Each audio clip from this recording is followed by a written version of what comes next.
Welcome to Financial Issues, where we join reality with truth, helping you make the most of your money by honoring God with your investments. Now listen in as we give you the practical tools and advice you need to become a biblically responsible investor. Welcome to Financial Issues. I'm your host, Shana Burt. Today is November the 4th, 2024. It is pre-election day. So, thank you to all of you who have already gone out to vote. And for the rest of you, make sure that you're getting your ducks in a row and organizing your day, making getting out to vote the most important thing that you do tomorrow, because it is. This is a pivotal election. Things are going to change in this country one way or another based on the outcome of this election. And we need to choose wisely. Well, on today's show, we're going to talk about, this is a financial issues stewardship show. So we'll talk about financial issues. We'll get into later in the show, talking to Jason MacDowell about the implications of the changing tax structure. So the Tax Cuts and Jobs Act is set to expire at the end of next year. And there's been lots of talk on the campaign trail about what that change is going to look like depending on who takes office. We're also going to hear from Scott Shepard. We have an interview with Scott Shepard, and he's going to talk to us. He's with the National Center, and he's going to join us to talk about voting those proxies. We get asked about that a lot here on the show, because as a stockholder, you get to vote on different issues about the companies that you own. And we'll also hear from Matt Staver about more election stuff. So we're getting you really prepared to get out there and go vote if you haven't already done so.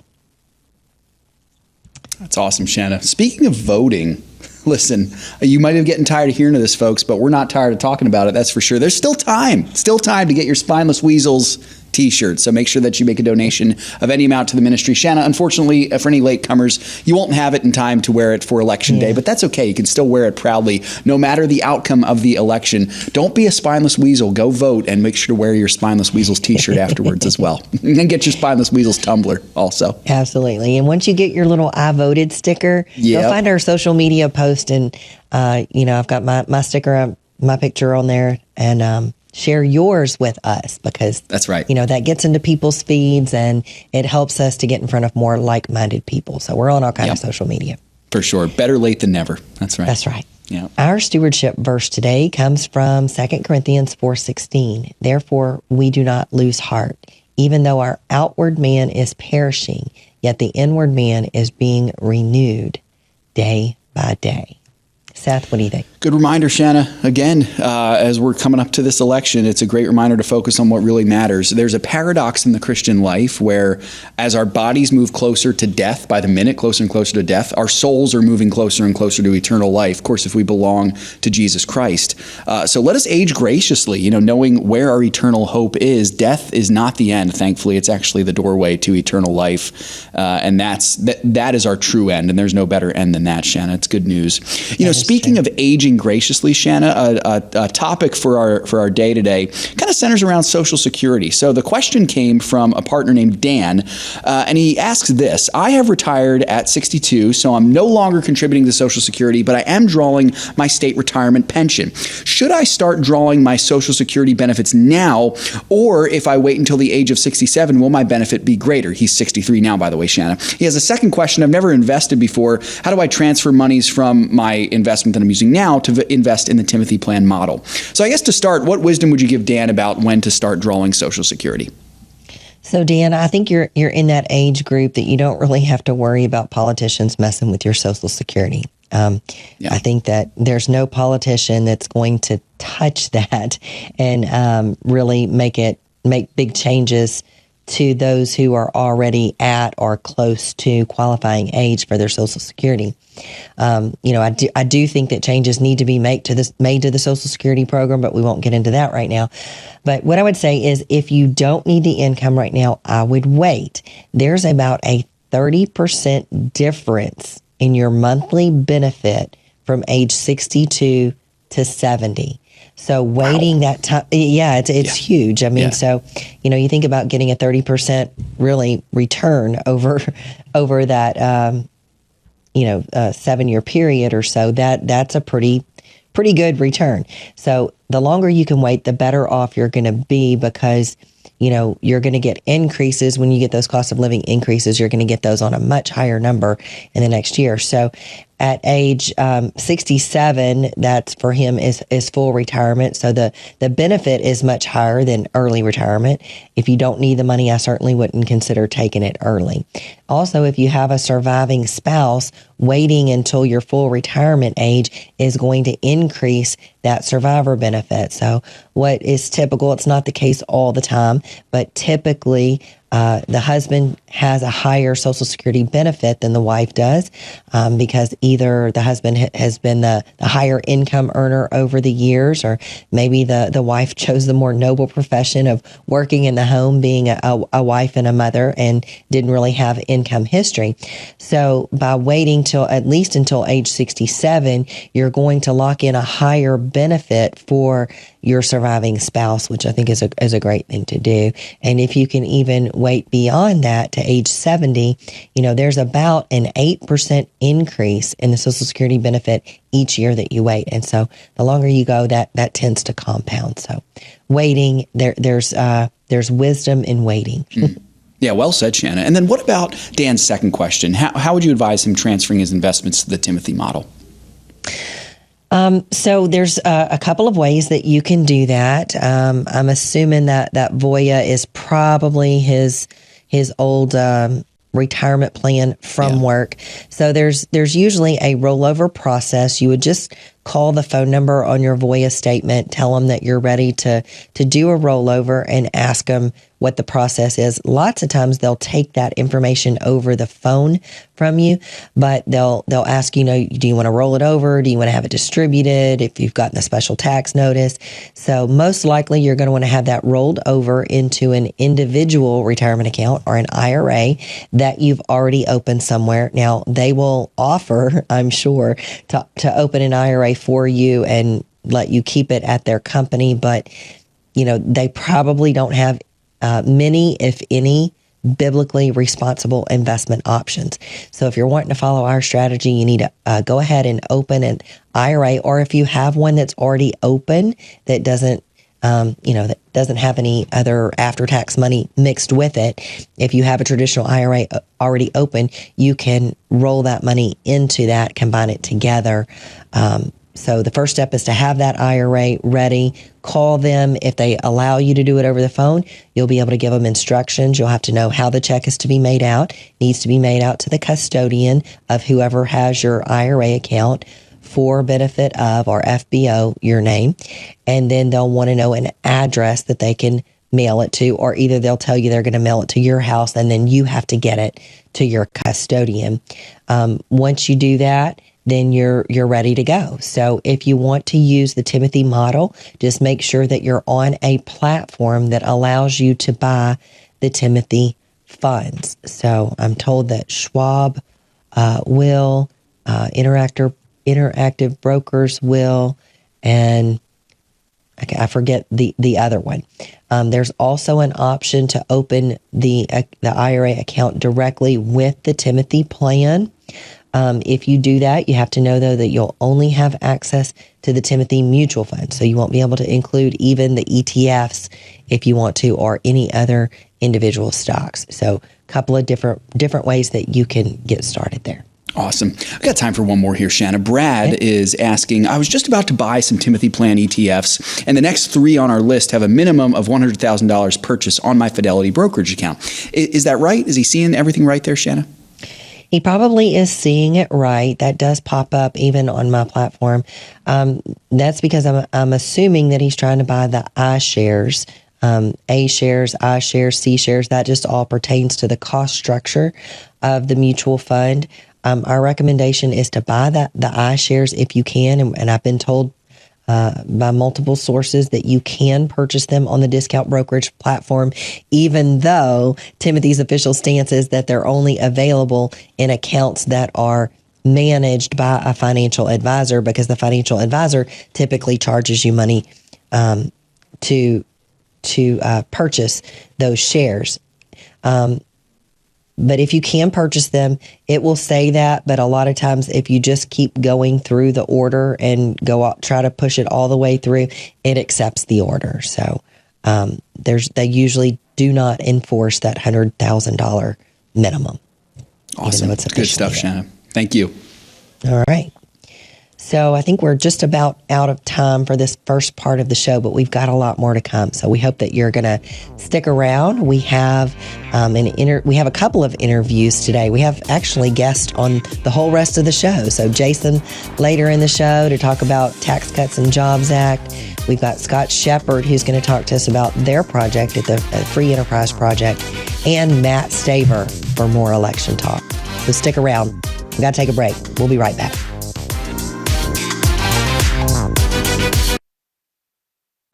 Every day, kids all across America are coming to school with some kind of hidden pain. I've seen kids come in who are just so confused about what's right and what's wrong, just having no idea that God loves them. And this just breaks my heart. Crossroads has the opportunity to bring the Word of God right into the public school, to reach children right where they are. And when we see that happen, we see God changing lives. We want to see kids not only come to Christ, but pursue a lifelong relationship with Him. And so local churches are uniquely positioned to disciple those children as they become young adults and through their lifespan. Crossroads comes alongside a church and provides that church with a club structure, curriculum, training, and ongoing coaching for them to run these outreaches in public schools. If you are burdened for the children of America, consider making a donation to Crossroads Kids Club. For more information, visit reachOurschools.com. That's reachOurschools.com.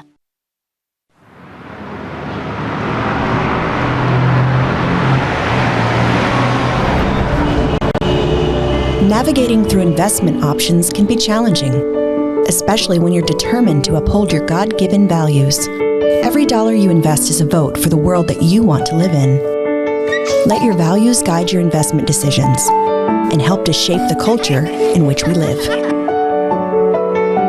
Become a beacon of light and pave the way with biblically responsible investing. Timothy Plan, where faith and finance collide. Before investing, carefully consider the fund's investment objectives, risks, charges, and expenses of the investment company. This and other important information can be found in the fund's prospectus. To obtain a copy, visit timothyplan.com or call 800-846-7526. Read each perspective carefully before investing. Investing involves risk, including the potential loss of principal.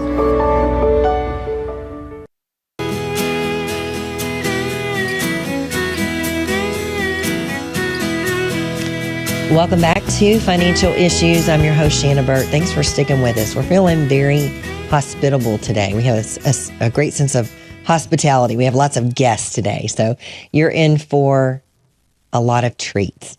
So first up, we have Scott Shepard. He is the General Counsel at the National Center for Public Policy Research. He also serves as the Director for the National Center's Free Enterprise Project. We like free enterprise here at Financial Issues. And this is the original and premier opponent of the woke takeover of American corporate life. Scott is taught at law in North Carolina. He is the author of legal textbook Wills, Trusts, and Estates in Context. And he previously served as the policy director with the Yankee Institute in Connecticut and the manager of water law project at Pacific Legal Foundation. He's also got a very long list in it of credentials, and if I read them, we're not going to have any time to hear from Scott. So, Scott, welcome. Thanks for joining us today here at Financial Issues. Thank you so much. It's great to be with you, and I promise, so that your viewers don't turn away, I'll try to be more interesting than that intro would suggest. I will be. All right, Scott. Well, tell us about your organization and what you do for it. Sure. What we do at the Free Enterprise Project, which is part of the National Center, too many words, is that we fight woke capitalism. Right? Woke capitalism has arisen because it's one of the final stages in the left's, stolen from Mao, this phrase, long march through the institutions. They've taken higher ed, public ed, the news industry, Hollywood, up and down the civil service, all up and down the line. And what was left was corporations and the military. And so what we've all seen to our astonishment and fury in the last decade or so is their attempt to march through those last institutions so that they can finally get to their sunlit uplands of social and economic control. And we fight that with shareholder proposals. We fight it as activist shareholders. We get in their faces. We point out when they're acting illegally and in violation of their fiduciary duties in anticipation of knocking this all down. Very interesting. Let's talk about the work that you do in the realm of proxy voting with stock ownership, because we have a program where our partners build their own portfolios, and they build them of a lot of individual companies. And, you know, when you own companies, you get those proxy votes, and we get asked from time to time how they should vote on different issues. We're a smaller organization. We don't really have the time to go into and look at all of those proxy issues. And unfortunately, sometimes we feel like it doesn't really matter because a lot of the shares are owned by, the big clearinghouses, State Street, Vanguard and BlackRock, the great evil. Yeah. Yeah. So could you speak to that? Yeah, absolutely. So there are two models for how to respond to wokeism in corporations. One is the boycott, divest model, the screening model. We go the other way. We go the engagement route because we think that the way to let these C-suite executives know that they're violating the law, get it on the record, get it in a place where lawsuits can start, contradict their lies and BS, is to be in their faces. And so not only do we submit shareholder proposals, for years we were we still are the primary proponent of proposals from a non-left ESG point of view, but we also have an app called the Proxy Navigator app. If your viewers own direct stocks in companies, they can go into that app, very quickly automate their voting to be in line with all of ours, some of ours, or a la carte. And our positions are very simple. Corporations, get out of partisanship, get out of extreme positions, get out of violating the law, get out of discriminating on the basis of race, sex, and orient, because it's 2025. What are you thinking? And get back to neutrality and to running their businesses for the objective benefit of a neutral shareholder, not for these clowns that we've just mentioned, at the malefactors of great wealth, the money trust of the 21st century, who are using other people's assets to push their left-wing policy preferences. And so check out the Proxy Navigator app. I'll give myself a little plug, us a little plug. And if you choose the engagement model, we hope you'll check that out. Yeah, we did. I did look at it briefly, and, there's a lot of companies that you have information on. There were some of them even that are on our broad list that a lot of our partners may own. So, that's our real common ground there. And I think that's how the corporations ended up in the place that they were right now, as they've been bombarded, like just with the way that you've described, by the left to include their agendas. And our stand, we're not looking for Christian companies. I don't know that really any exist, right? Or any publicly traded ones. We're just looking for companies that stay neutral. You said, that focus on neutrality. We just want you to, do what you do, to operate in excellence, make a good product, make a good service, and stay out of the culture war. Return value to shareholders, and then let shareholders decide where to deploy that money if they even want to engage in the culture war. That's exactly right. We would oppose. It's never come up since we've been running, because all of this has been the left imposing its values. But we would oppose a corporation if it took hard right stances as well, because that's just not what corporations do. Any partisanization of corporations is a nail in the coffin of capitalism, and capitalism and free markets are what have created the greatest economy and the greatest lifting of people out of misery, out of poverty, out of want in the history of mankind. And you listen to the leftists, and they say that's the people they're going to help. No, that's never the people they're going to help. What they're doing is accumulating power for themselves. That's right. Very well said. So, we've seen a little bit of success. We've seen pushback by shareholders. We've seen pushback by customers of companies like Lowe's and Tractor Supply. Even Microsoft has, caved on their DEI just a little bit. So we've seen a recent abandoning of some DEI policies and backing off of that LGBTQ agenda by some really high-profile companies. So is this all just changing the wording of what they're doing, or is it the pressure of what they're experiencing by the Christians and the conservatives really beginning to take root? Well, the answer to that is yes. It's a little from column A and a little from column B right now. Just last night, today, Boeing, a once spectacular private industry example that has descended into absolute systemic collapse because it's embraced surface characteristics over merit. It's embraced, the shibboleths of the climate hysterics rather than good business practices. Because it's gone the ESG route, it's collapsed. And now it's abandoned its DEI program, but it's pushed the folks who were in DEI over into broader human resources. And they're talking about merit. And there's a new CEO who's got to fix things. But so we're going to have to watch Boeing carefully to make sure which way it's actually going, and to sue it into perdition if it's further lying to us, if it's still discriminating but now lying as well. That violates pretty much all the laws we have, and we'll have to make them pay for that. But Boeing's a perfect illustration of the fact that everything to do with ESG and woke corporatism is a fundamental lie, a fundamental breach. And so some companies mean it, other companies are going to pretend at it, and are going to be in massive risk of legal consequences. Yeah. I often say that when your context is wrong, your conclusion will be wrong. So the lens that they're looking at, if they believe that DEI is truth and the way to do things, it's not truth. It's not the way that we believe that God would do it. And when you follow those kind of pretexts, you'll end up with the natural consequence for them, which you just perfectly described with Boeing. Well, here's another fun topic. In a recent panel discussion, you said that once Soviet Union were in Western world, but in the modern Western world, it is Davos and the World Economic Forum. What do you mean by this?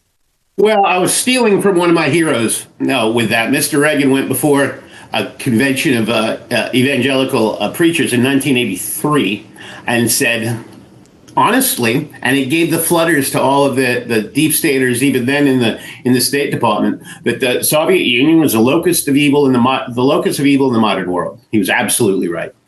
It was, and he and Mrs. T and the Pope and others knocked down that edifice of evil by 1989, and the wall fell.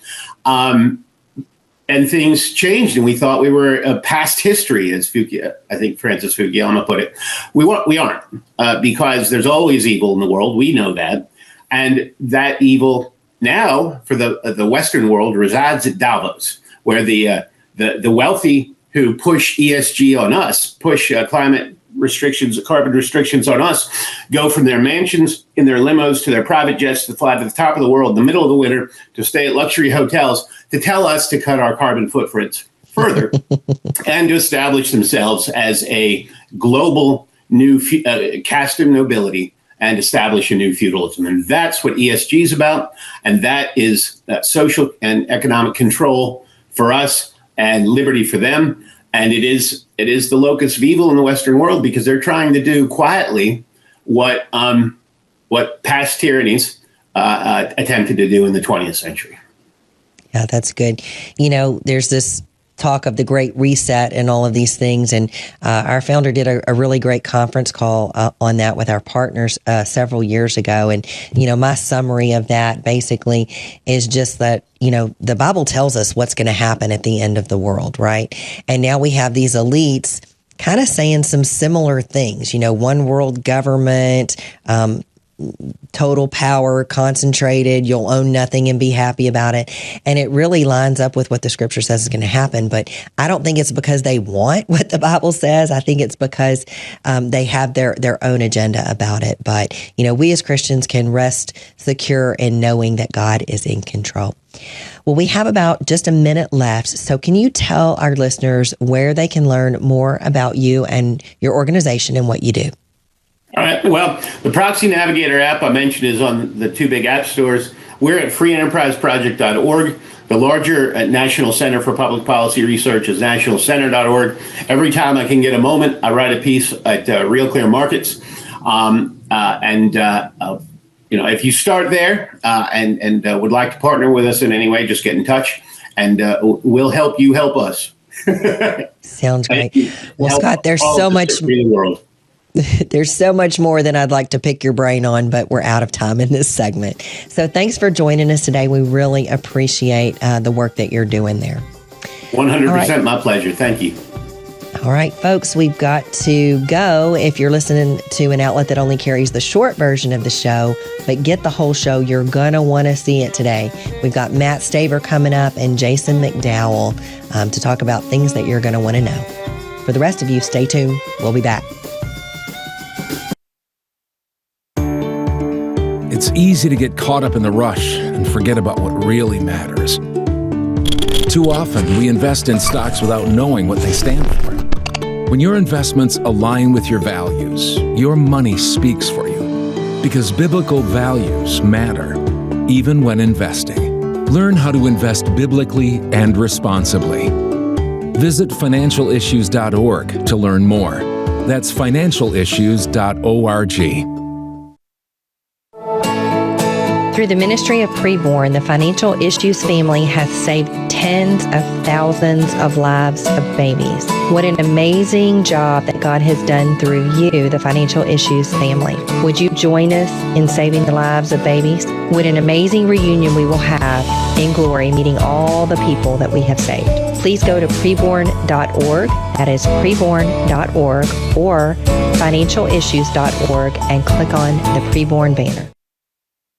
Remember the good old days when companies stuck to just selling their products rather than using their profits to push an agenda? When you invest in a company, you become an owner of that company.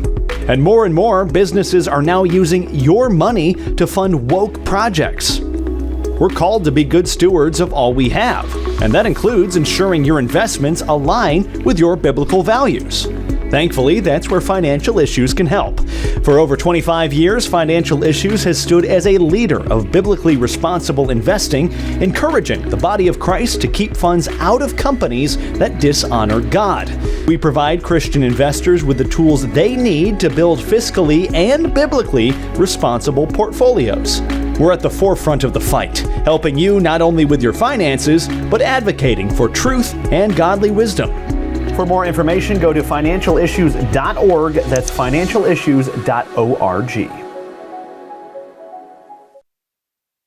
Well, this property was actually purchased by my great-grandfather, and we were able to come back to the farm a few years back to keep the family farm, hopefully, in the family. Working together is a lot of fun sometimes and can be very challenging. Iron sharpens iron. Iron sharpens iron. We want to try to provide the freshest possible and healthiest possible produce for our neighbors and our friends and the people that we are able to touch in their lives at the farmers markets. Samaritan Ministries is a perfect fit because we feel like we can actually partner with other Christians to help them provide for their medical needs. We're Tony and Ginger Malik, and we are Grandma and Grandpa's farm in Sparland, Illinois, and we are Samaritan Ministry members.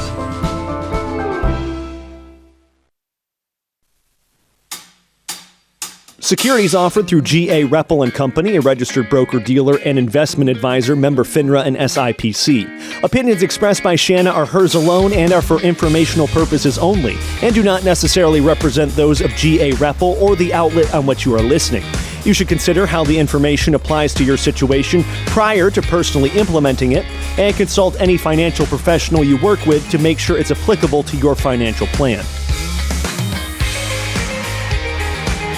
Welcome back to Financial Issues, everybody. Seth Udinsky here just for this segment. Shana, along with Jason MacDowell, will be back in the next segment here. Hey, I wanted to let you all know, folks, we unfortunately are not able to have Matt Staver on today. However, he will be joining us for Election Day tomorrow. So you do not want to miss that. Tomorrow, in the second half of the program, Matt Staver of Liberty Counsel will be joining us to talk about this very important election that we have coming up here. I would urge you to pray for God's hand of protection and grace on our country. Pray for free and fair elections for sure. And yes, pray for God's hand of protection on us, folks. It's good to be here with you this Monday, November the 4th. Let's take a look here quickly at the markets. So despite Friday's kind of uninspiring jobs report and a bit of a chaotic week on Wall Street last week, the major indices did look to finish strong on Friday, and certainly by the afternoon, all three were well above the flat line. By Friday's closing bell, the major averages were in positive territory. The Dow finished about 0.7% positive, the S&P about 0.2% positive, and the NASDAQ was right around 4.5 percentage point in the positive. So a good finish of an otherwise chaotic week for the markets. The pre-markets this morning were on the rise a little bit. They actually decreased a little bit there, and as they've opened, they're in negative territory right now.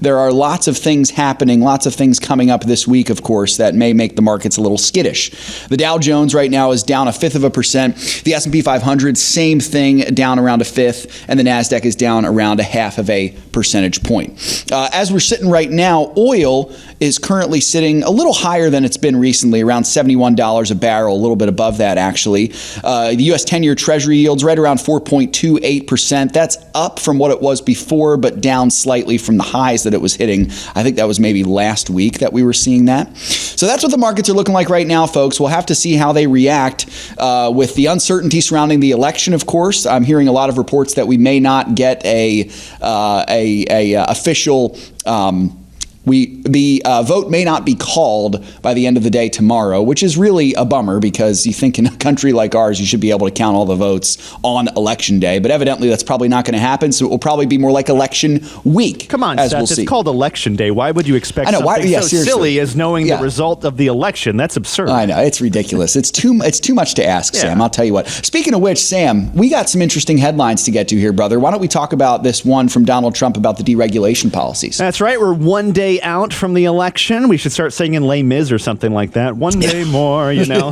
Are you a musical guy, Seth? I enjoy them, Sam, but if you guys can't tell, Sam is actually good at that stuff. I'm not. Well, I enjoy watching them. Sam would be one who could actually do it from the stage, for sure. You might be a better singer than I am, though. So I don't know. Maybe we'll have to put on a production We sometime. might have to. Yeah. Well, Donald Trump continues to put on productions regardless. He's certainly the entertainer, but he's also quite the policy guy, as we've come to find out over his last term in office. Well, President Donald Trump is now selling the closing pitch, still focusing on the economy, trying to contrast himself with Kamala Harris by saying, instead of cracking down on grocery stores and people supplying our goods and services, which is just going to drive up costs in the end, why don't we try to deregulate that to bring down costs? He was talking about that last week, and we do have a clip of him with that new policy. And I'm announcing today a new step that I'll take to get emergency price relief to all Americans. On day one, I will sign an executive order directing every federal agency to immediately remove every single burdensome regulation driving up the cost of goods. They drive up the cost of goods. Yeah, so there you heard him saying what he's going to do, deregulate to bring down the prices, make it cheaper for these companies to make their goods and thereby bring those lower prices down to the consumer. He says he's going to do this by introducing a new cabinet position specifically aimed at bringing down those prices. Here's another clip of Trump talking about that. Oh, do we not have Furthermore, I will create a new cabinet position for a senior member of my administration who will be tasked exclusively with doing everything in the federal government's power to reduce the cost of living. We have to not be able to live. All agencies will be judged daily on their progress in slashing the cost of household items. We're going to slash the costs, and this will be the largest and fastest, most aggressive regulatory reduction It's going to be the largest regulatory reduction in the history of our country, and it's going to happen very fast. And as we know that Trump during his first term was known for regulation cuts, mandating for every new regulation coming down the pike that you had to slash some previous regulations. So I wouldn't be surprised if this actually is a policy that he implements if he becomes president again. Yeah, I completely agree with you, Sam. That's really good stuff there. Some interesting things to think about there, folks. I mean, I think sometimes we do forget that Trump is not a politician at heart. He's a businessman. And so running the country like a business, slashing things that are useless, we shouldn't be surprised to see that. I personally always love to hear when elected officials say and then follow through on the promise of decreasing government intervention. I think that's a really, really good thing.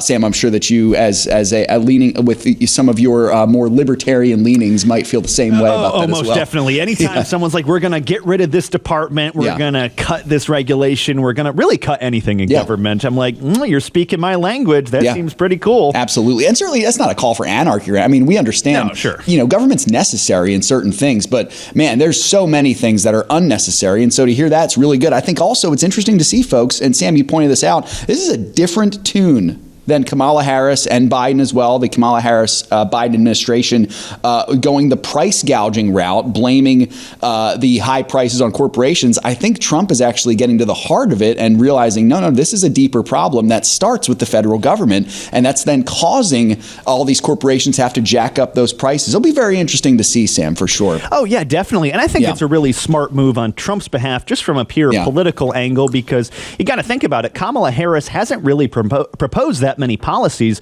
The only policy she led with was this whole price gouging thing. So that was her first policy she put forth. And now you have Donald Trump ending his campaign with his own version of it. So you have these two things in mind right before you go into the election booth. And of course, most people are going to be thinking primarily about the economy when they're about to vote.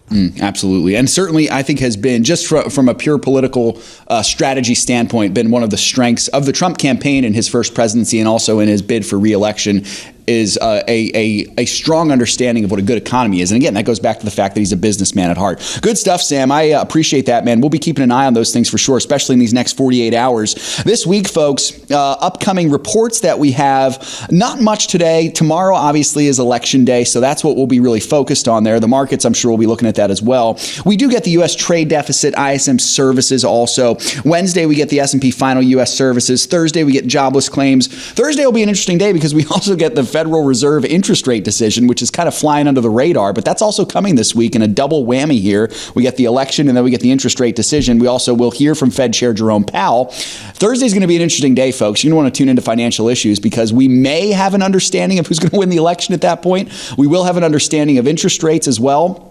Looking like there's a chance they could be cut again. We'll have to see, obviously. Friday, we'll get consumer sentiment. And so that's what it's looking like this week, folks. Really, the big news is election day or election week and the Federal Reserve interest rate decision. So we'll be keeping an eye on that for sure. Quickly here, earnings calls this week. Bit of a quiet week. I think it kind of makes sense why. Not much today. Tomorrow, we get Thomson Reuters, big news agency, and others. Wednesday, we'll get Toyota and CVS. Thursday, not a whole lot of note. And then Friday, not much as well. So that's what we're looking like here, folks. Coming up in the next segment, Shana's coming back and she's bringing her dear friend Jason MacDowell with her. I know many of you love seeing Jason on the air. I certainly do. You don't want to miss that conversation. Right now, we've got Craig Haugaard with the Ag Report, and then we'll be back with more financial issues right after this break. Stick with us.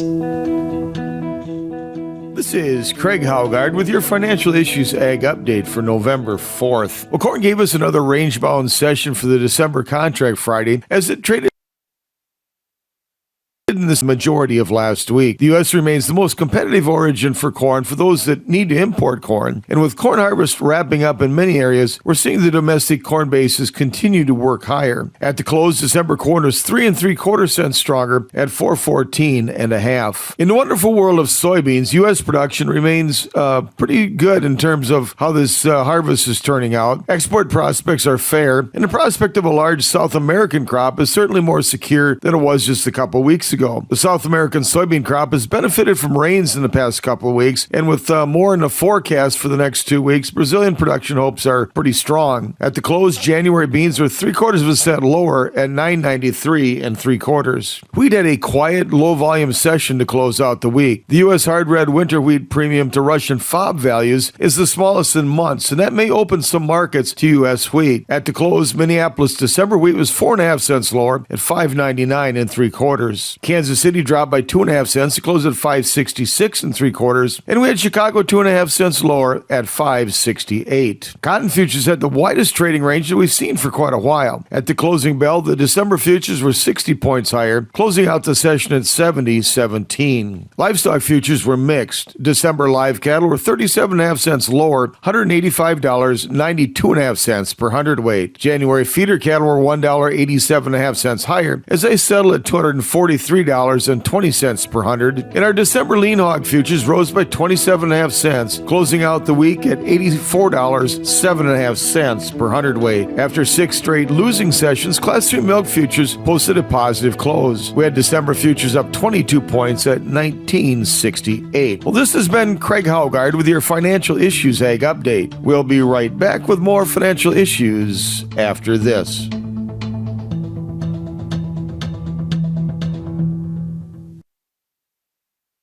Kids need the hope of Jesus. There's so much loneliness, brokenness, isolation, and bullying.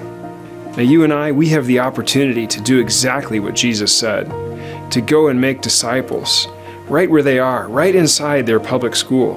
The Lord has been building the impact of Crossroads Kids Club, and we ask for your help to pursue a vision of greater national expansion. To join us, visit reachOurSchools.com. That's reachOurSchools.com. On the day I found I was pregnant, I was full of emotions and I just was so overwhelmed, and I don't know if I'm ready for this huge life-altering, changing commitment. I had individuals around me not wanting me to have this child. And somehow, and I was driving and I saw the Women's Help Center sign and I immediately turned in. That just took relief off of me, and I was like, you know what? It's gonna be okay. They gave me the confidence and the support that I needed to be able to go out and face the world. First time I held Finnegan, I just lit up with joy. I was so excited. This little boy that I had in my life, he is loving and generous. Watching him just grow and flourish into this incredible human being has just been so rewarding and so uplifting. Looking back, I don't know what I would do without him, because I needed him more than I think he needed me.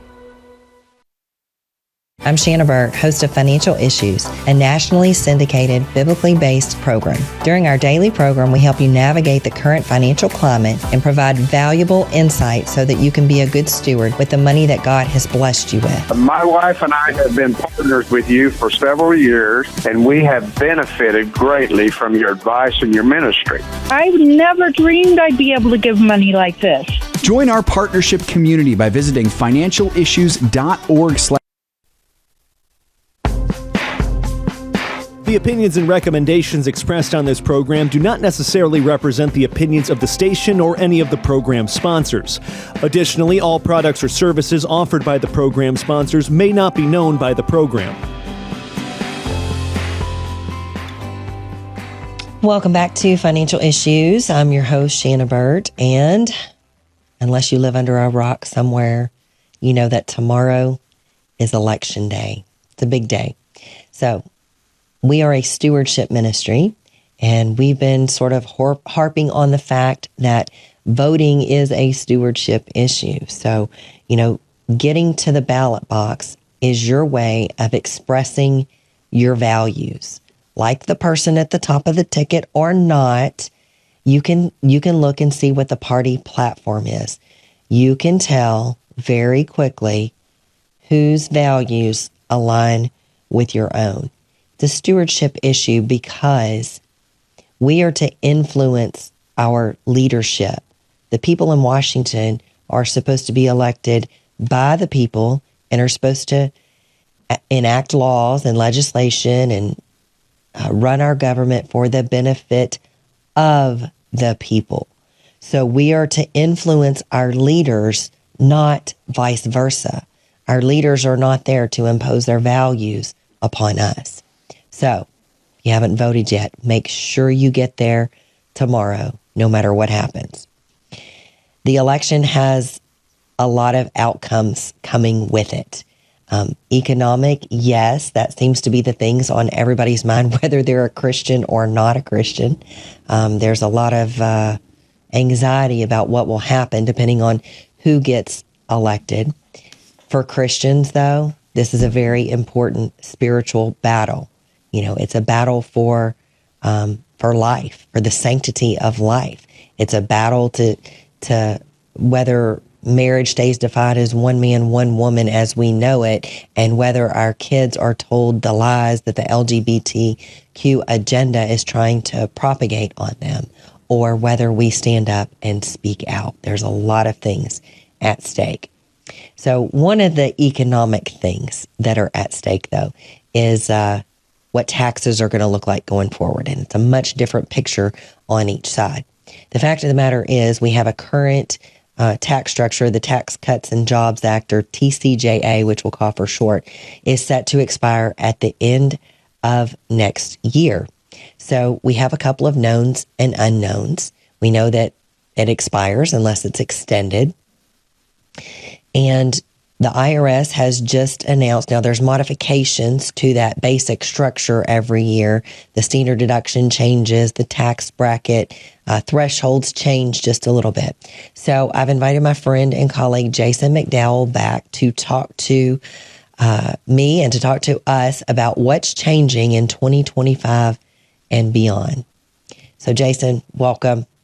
Let's get started with what's changing in 2025. What are the knowns?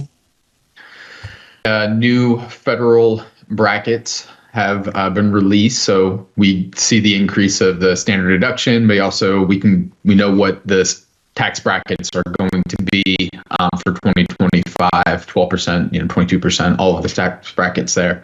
So there were some predictions that the inflation adjusted amounts to the tax code for 2025 would be increased about 2.8%. This is a difference in what 2024's increase was from 23, which was about 7.1%. They were predicting about a 2.8% increase. So right now we're just seeing, for the very tail end of our current tax law, a smaller increase to kind of look at the bookend or the sunset of our current tax law as we know today. The standard deduction increased for married filing jointly to $30,000, and that's up from $29,200 for this year, and then $15,000 for single taxpayers. So that's up from $14,600 in 2024. Good information. So folks, deductions, now I have to tell you this, Jason and I are not tax professionals. We're not trying to give you tax advice, but there's a lot of tax information that overlaps and influences the way that you do invest. So a deduction represents the part of your income that you legally don't pay tax on. So it excludes that part of your income from the tax bracket that you're in and the tax rate that you have to pay. So standard deduction versus itemized deduction. Those are the two different kind of deductions that you can get. So Jason, what implication does the $30,000 standard deduction have for common folk? Well, it's hard to beat. So if you're married filing jointly, that $30,000 deduction is great. It's in certain cases, like myself, that's younger, maybe not retirees that have age qualifications to do some tax free giving. In the case with us, it's hard to meet those itemized deductions under our current law, and that was on purpose. That's what the administration that Trump put in through Congress and he signed in. It was to reduce the amount of itemization and just make it simple standard deduction. So it would be very hard to get up over that, which makes the case for the current tax law expiring and going back to more people doing itemized deductions. In my experience with friends and other colleagues doing itemized deductions, it's very limited in some cases. So that's going to be sought out more if the standard deduction gets cut in half due to the current law expiring and nothing changing. So I'm kind of looking at it as this year and next year being the biggest opportunities that we know about right now and prepare for if the ideal situation doesn't happen as far as this election goes, and including Congress. So, Yeah. So top of the 12% bracket is somewhere around, what is it for 25? Well, for 2025, it's going to be about 96,950, which 12% is going to be the ideal bracket, or one of the lower brackets that is foreseeable for most married filing jointly. Mm-hmm. Yeah. So that's a good bit of income that we have to pay taxes at 12% on. If you look at the historical tax rates going back, 12% is one of the lowest rates that we've ever had, and it's now imputed on the biggest amount of income. So, our highest tax bracket right now is 37%. Back in the 80s, it was lower than that. But, everything over roughly $30,000 was taxed at 28%. So, it matters about how much income you can squeeze into all of those brackets. And right now we have the opportunity to squeeze a lot into those lower brackets. That's the reason that we talk about this a lot, because we have been in this window where there has been this opportunity to pay 12% tax. From a historical perspective, that hasn't really been much of an option. And going forward, I really don't think it's going to be, just because the government spends more than they're making, and there's no real talk about, that getting any better. So, we believe that it's more about what you keep after taxes than what you make. It's important to get a good return. But Jason, could you get out your crystal ball? I would ask you to get out your crystal ball, but as Christians, we're wise to avoid witchcraft and divination and things like that. So I guess if you can't use your crystal ball, what do you think, if you just have to use your brain, what do you think about the TCJA? Will it or won't it be continued or made permanent?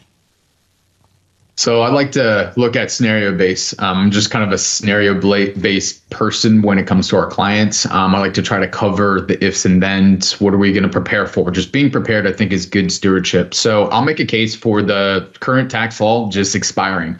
Well, why is that? Well, say Trump gets in.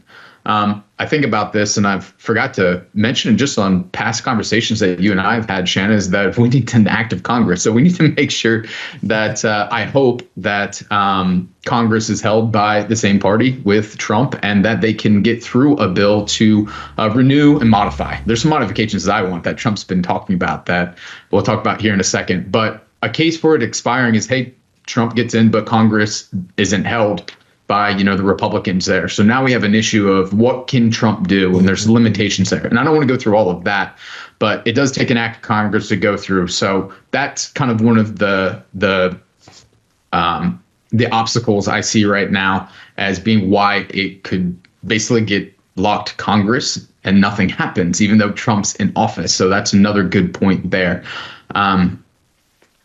So that's one case that it doesn't. So that's where my gut's telling me is to prepare for that. That's why I want everyone to use this year and next year's tax filing years to make the best of the opportunity. I'm going to go that way.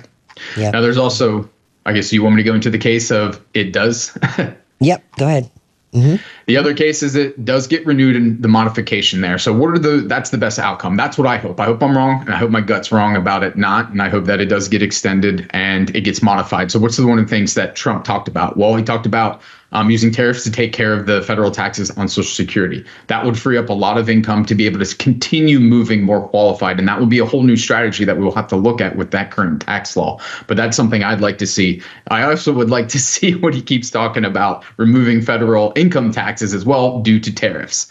So those are the two things that he's talked about just out there. And JD Vance is following up a little bit on it. And I'm trying to listen more on how they're going to do this. But that's the likely scenario that I hope happens. But there's some obstacles. So my gut is telling me to let's start preparing for it to expire. And then we're still taking the best opportunity today versus, hey, we'll just wait until a better opportunity that we don't know if it's going to happen or not. Yeah. So that's really good. There's a lot of unknowns right now, folks. There are some knowns, though, and we have to operate in the universe of what we currently know and keep up with the changes that are happening. So that's what we're here to do at Financial Issues, is to help you walk through all of this. Well, that's the end of our program for today. Thanks for joining us. Lord willing, we'll be back tomorrow for more financial issues. To remind you, time's getting short. The Master's coming back. We want to help you be found a good and faithful steward. I'm your host, Shana Burt. Come back tomorrow for more financial issues. Check us out in the meantime at financialissues.org.